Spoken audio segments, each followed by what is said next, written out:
if the soldiers were part of that process of raising down those villages, they do need to be questioned and asked why. I don't know about you, but when I hear about the massacre of the 17 Nigerian army officers in Okwama, Delta State, that were killed, it hits me hard. It's a tragedy. It's a huge tragedy, but it's also a wake-up call to the lawlessness and impunity that seems to be creeping into certain parts of our nation. And what's crazy is that it's created a horrible cycle of violence that spiraled out of control. And we all know that the army has said allegedly that General Amegben is responsible for the attacks and the killings of the soldiers. Also, allegedly, he's demanded boldly for control over the waterways, which again, he has denied and said this is not true. And it's kind of like they're playing some sort of twisted game of power and innocent lives are being caught in crossfire. Because what gets under my skin is that if General Amegben is responsible and the mastermind behind the killings, why is he still roaming free? What exactly is happening? Why, the army has said that they are trying to pursue him, but he's managed to slip through the cracks, leaving justice hanging by a thread at the end of the day. And how is it possible, though, that with all the effort that the army is putting behind this case, how is it possible that he's evading capture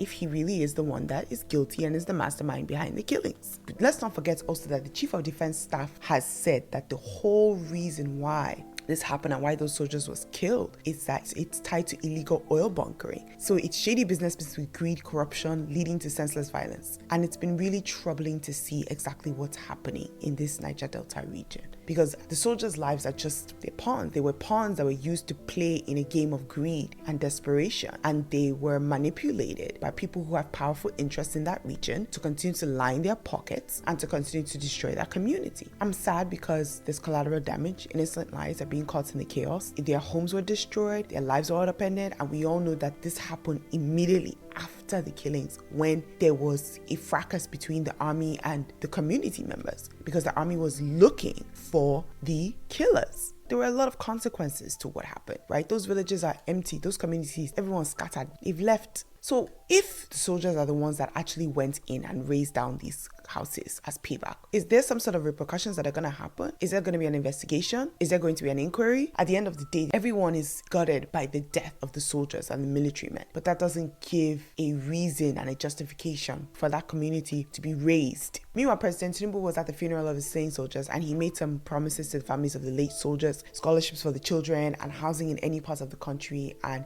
he also ordered that the families be paid their benefits within 90 days, which I'm very happy to hear about. And I hope that that is done, and I hope those promises are going to be kept to. We do need to do better. We need to make sure that the root causes of these conflicts head on are tackled. This community in this specific region, these two communities were already fighting and they were already having issues. And I think a full thorough investigation needs to be done, because we need to find out, was it illegal oil bunkering that caused this? And why were the military men killed? We still need to understand what exactly happened. Most importantly though, we need to make sure that we come together and we continue to support the people that have been affected by this. The community members whose houses were burned down, what's happening? Have they been given some sort of compensation? Is there going to be a rebuild of their houses? And also, why did it happen? If the soldiers were part of that process of raising down those villages, they do need to be questioned and asked why they did that. We understand that they were looking for the criminals, but still, you can't take matters into your own hand like that.